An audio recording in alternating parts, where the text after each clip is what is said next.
You're listening to Directions on Lagos Talks 991.3. Lagos, good afternoon. Welcome to Directions on Lagos Talks 91.3. This is the midday show, and your media queen is still here. Yes, I am Olaoluwa, our the news lady. And this time around, we just want to continue conversation on something that happened last week. Last week, a disturbing incident at Igbinedian school, like somewhere, in some part of the country, sparked outrage across the country. And there was a video showing a group of students ganging up against another student. And like many Nigerians, we reacted very quickly. We called it bullying. We demanded accountability, and we asked where the adults were. Where were the parents? Where were the teachers? I know at some point, even on the media show last week, we laid the blame at the feet of the parents. And we're like, oh, this must have been terrible parenting. But what if there's more going on beneath the surface? What if this isn't just about bad behavior or even bad parenting, but something deeper about how teenagers think, how they relate, how they respond, especially in groups? So today on Directions, we are taking the conversation a step further. We're asking what really drives this kind of group aggression among young people. And we are going to be talking to a child development expert. She is the founder of Kids Development Hub. I'm talking about Dr. Enifome Ogbimi. She specializes in child behavior, family dynamics, and the neuroscience of development, offering insight into how children grow, how they relate, how they respond to their environment. And her work focuses on helping parents, educators, and wider public understand the deeper drivers of children's behavior, particularly in areas like adolescent development, identity formation, peer influence, and emotional regulation. Dr. Enifome Ogbimi, welcome to Directions today on Lagos Talks 91.3. Thank you so much for having me. I'm excited to be here. Yes, Dr. Enifome, I know you've reached out to me. You must have, been following what has been going on online and all of the comments. And why did you feel the need to have a conversation about it? Because you reached out and you were like, no, there's more to this. It's not just bad parenting. It's not just terrible society. There is more to this. Why did you feel the need to have a conversation? Okay, so when it happened, there was an outrage, and like you rightly said, the blame was automatically on the parents. Now, this is not to excuse bad parenting. Parents have a crucial role to play in things like this, but we need to look at it from a developmental science lens and a neuroscience lens. So that is the perspective I want to offer to bring clarity so people know it goes beyond parenting and there is more to the adolescent brain that we need to understand that was responsible for those behaviors. Yes, I know I've introduced you, but I just want you to talk more about the perspective you want to look at this from today. Looking at it from the angle of what you do and why that perspective is very, very important.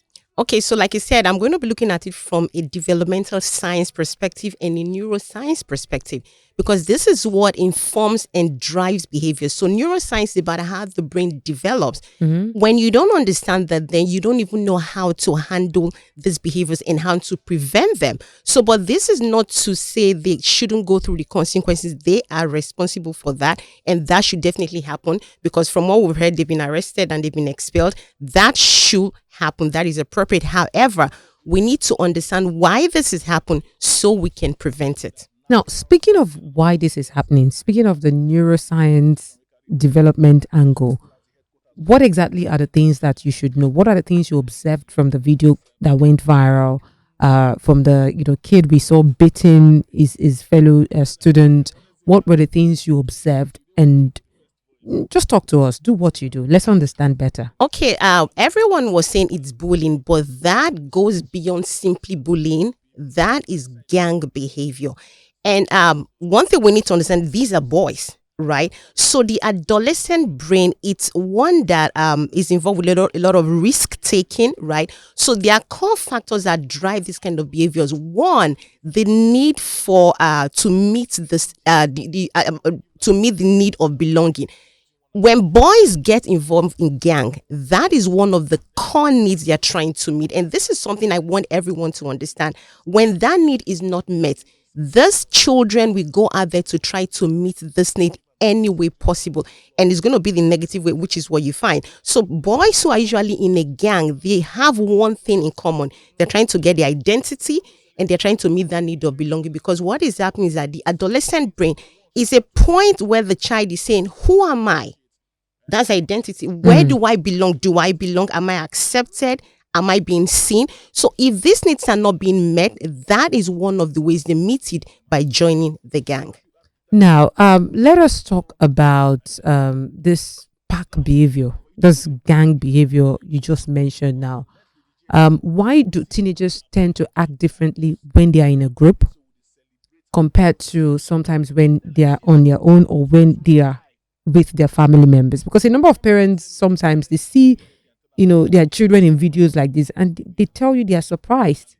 I mean, I don't know that my sweet boy, I don't know that my sweet child can act like this, amongst his friends.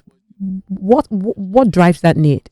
And this is why I said it wasn't primarily a parenting issue, because sometimes these parents are doing the best they can at home, but when these boys come in groups like this is what happens. So there is something we call cold reasoning and hot reasoning.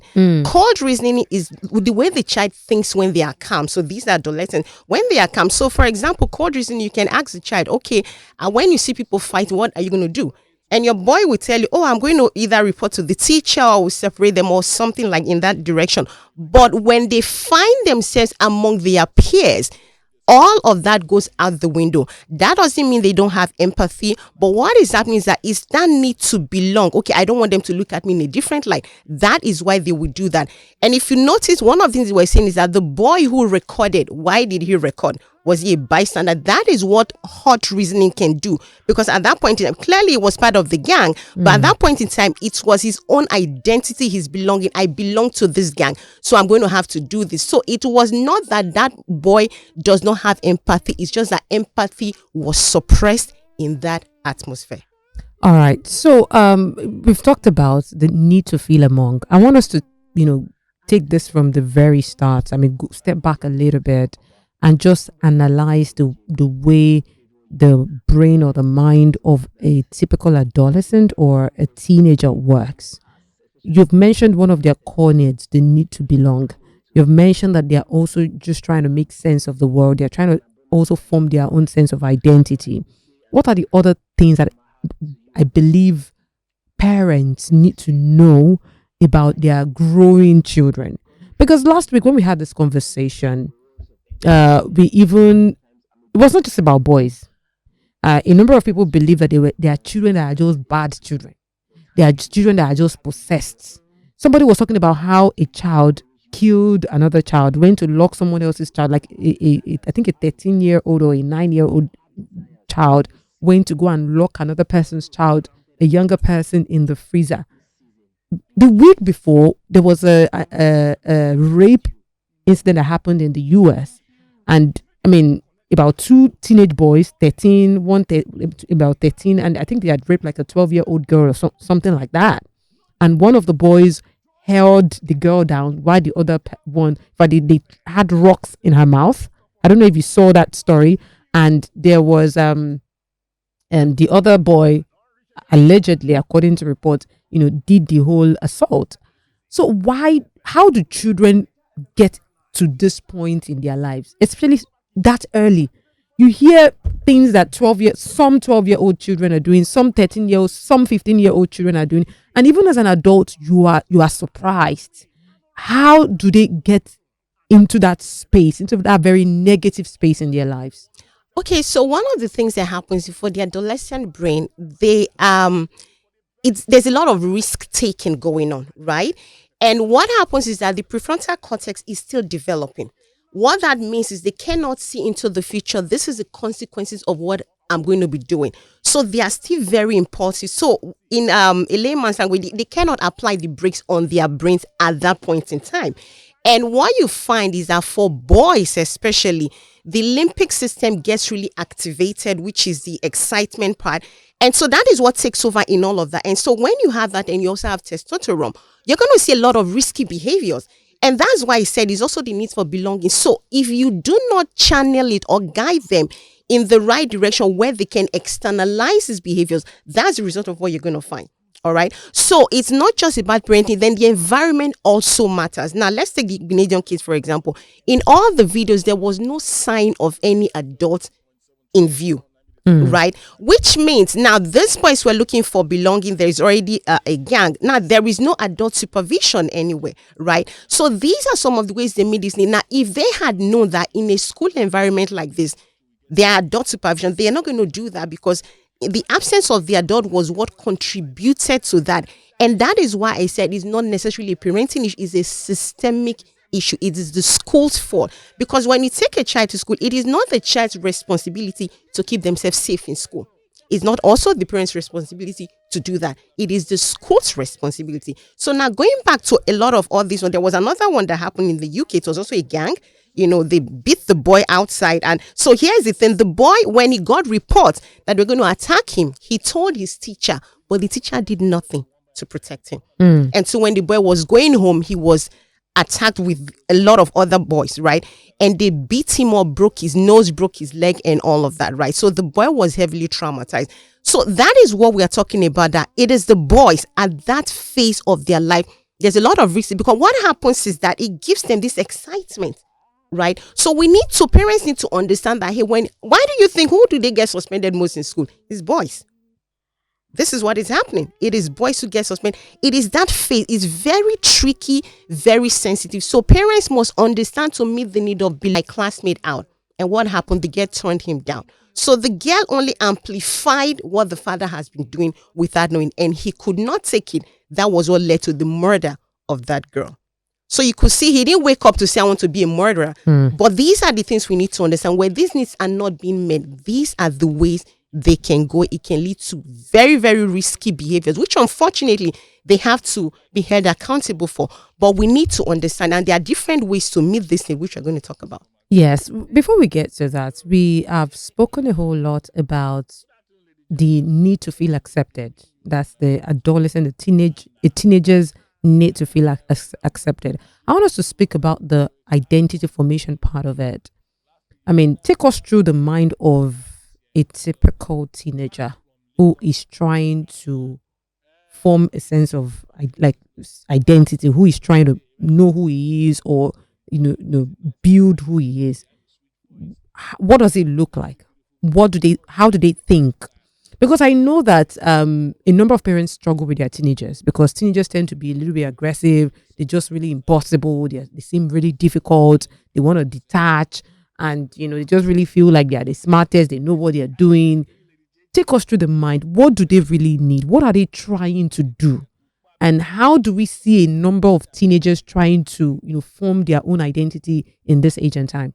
All right. So I want to break this down into a little bit piece so it's easy to understand now. So the adolescence begins from age 9, which is the preteen, 9 or 10, and it goes to 12. Then mid-adolescent bring it from 13 to 17. So you begin to see these behaviors we are describing from around age 9, 10, right? And it's all about the brain. So what is happening when the child is being trying to be form their own identity? What they are telling you is that I'm trying to be my own person, my own individual. So they're individuating from you, the parent. They want to be in charge of their lives. They want to make their own decisions. And that is why they become defined. Now, let me tell you about the research. So there was this research in Stanford, I think, when they put an MRI and they were analyzing the brain of teenagers. So they played the recording of the mothers. When they did, it did not excite them. But when they played the voice of another person saying the exact same thing, their brain lit up.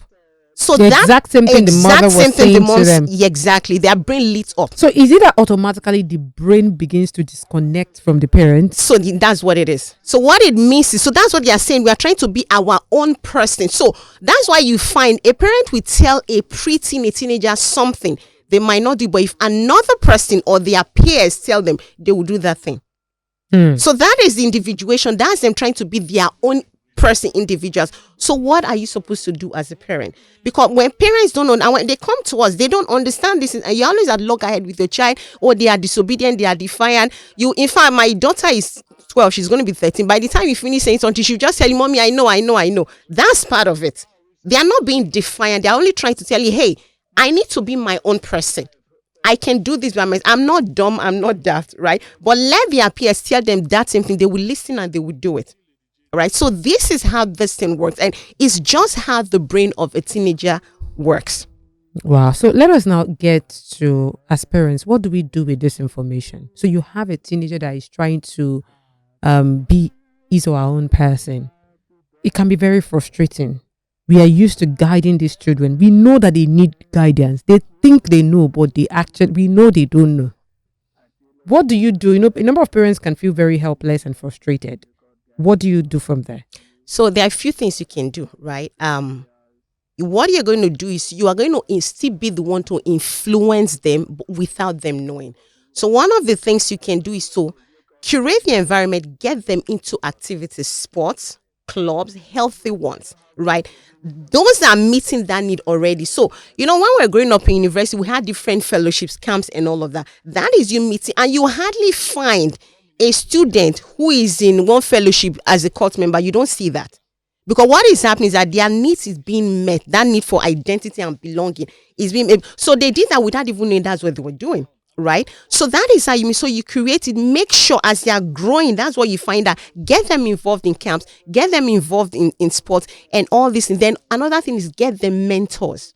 Get them mentors. So, for example, if you are my daughter's mentor and she says something, and I would just say, you know, I won't even bother. I will come to you. You will tell her what I wanted to tell her. She will listen to you. So that's how you work. Then also make sure the kind of environment the children go to, like the school, for example. One of the things I find is when parents are trying to enroll their kids in school, they don't look for that. The kind of things they look at for is the ambience. Is there a swimming pool in this school? I've had a school owner who complained to me that a prospective parent didn't enroll their child because she didn't have a swimming pool. And I've had people, the only reason they took their kids to that school is because there's a swimming pool. How much homework do they do? Do they pass their exams? Those are secondary. The first thing you should find out from the school is when there is a bullying incident or a child is picking on another person, what happens in the school? Because when you have situations like this, the only thing that will guarantee your child will come to you safe is when the school has safety culture. So these are some of the things you can do to help your child to make sure they're not getting involved. So very important, get them into activities, especially like boys, so they externalize, even girls from a young age, and even curate their friends and do this other thing. So if I understand you well, if you're looking out, you know, for a school to enroll your child, you want to know what are the extracurricular activities, especially if you have a boy, you know, for boys, what are the bonding activities, the healthy bonding activities that have been created, you know, for the children? Because apparently, from, if I understand what you're saying, if we don't have these things, they will create one for themselves. Exactly. They will. So you want to ask those and find out what they teach. Now, the other thing is, it's not every school that does this thing. If the school doesn't do, you go ahead and put your child in a club or a sports outside. There are basketball clubs outside schools. So you can do that as well. But so those are things you need to find out in the school. Do you have this club? Many schools don't. You know, so find out all this. And when they don't, then you go home and do this in your, but also be sure that the school, when anything happens, they take actions immediately. And they are not going to just sit and nobody's doing anything. Like the example of the school I gave, the boy reported to the teacher, but the teacher did not do anything. When you find your child in that kind of a school, no matter how prestigious that school is, your child is not safe. Yes. When we were having a conversation about this conversation, I know we also talked about nervous system dysregulation, which is also one of the, you know, challenges that young people face at that early stage of their lives. You want to explain what this is and, you know, the examples of nervous system dysregulation today. So the nervous system is just a fancy way of saying the brain is still developing, because the nervous system is made up of the spinal cord and all this other, the brain and all of. So that's what makes up the nervous system. So when there is a dysregulation, they cannot control what is happening. That's what it means. They lose control at that point in time. And that is why we said, because their brains are still developing, they cannot control what happened. That was what we talked about, the hot and cold reasoning, right? When it is cold, they are calm. They are in charge of their thinking brain. But when they are in charged atmosphere like that, everything goes out the window. It is the limbic brain that is now active and it suppresses the thinking brain. So they are not thinking, they are not seeing what is up. That is why you find that when somebody turns like 30 something, you look at your 20s or 15-year-old self and you're like, did I really do that? So that was all. Yeah, you're not wiser. It's just that your brain is now more mature. And let me just bring before we used to think the brain matures at 25. But a recent study just came in last year from Cambridge.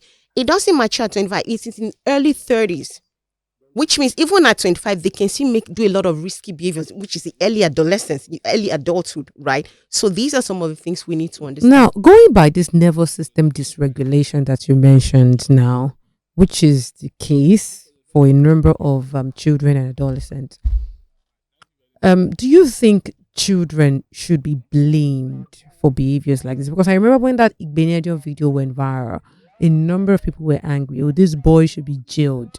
Oh, this boy should be this boy to be. I know we have child right laws that sometimes shield children from the consequences, the very great consequences of actions like that. But a number of people felt like, no, they should be dealt with the same way an adult will be dealt with. What is your take on that as a child development expert? They shouldn't be, which is why we said they've been expelled and they've been arrested. Even the one in other ones, when they killed, they should be arrested, right? Because it is no longer just gang behavior at that point. It is now a crime.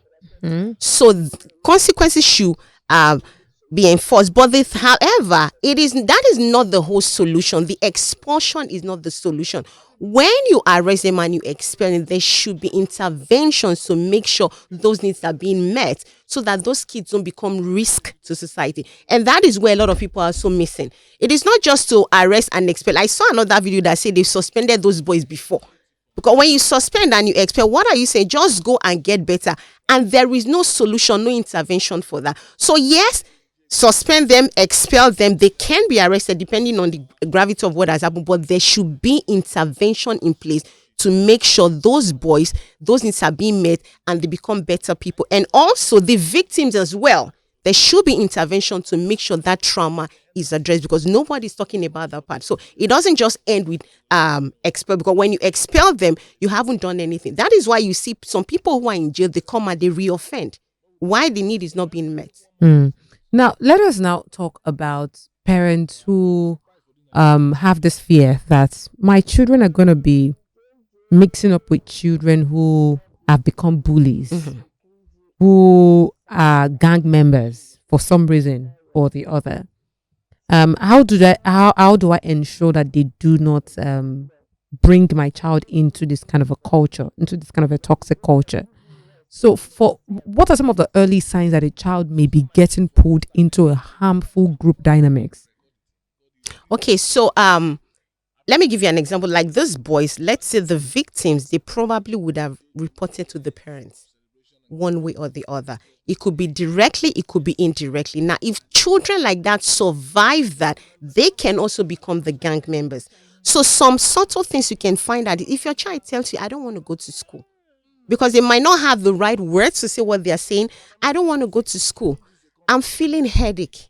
I'm feeling stomach ache. Those are physical signs of what is happening psychologically or internally. You need to take that seriously. Or you watch your child, the things that used to excite them, they're no longer excited. You need to take that seriously. Because what happens is that when you don't, and that child goes through that, and they survive it somehow, what happens? They become more hardened, and that's how they're going to get involved in this activity, and that's how they're going to join the gang behavior. And again, if they're trying to get their needs met, that is how they can do it. So one of the things you can do is be sure you are meeting the needs of these children and get them into a healthy group. That is one of the ways you can guarantee, because children who are not involved in gangs, their families have done this in one way or then, knowingly or unknowingly, without even knowing that's what's happening. It is not automatic, because behaviors are not random. They don't happen in a vacuum. There is something that leads to it. So when you understand this, then the parents can now consciously breach these gaps. And you know, when we're talking about gang behavior, we're just not talking about bullying, because I mean, bullying was what we saw in that video. But that's not all there is to it. For some people, it's drugs.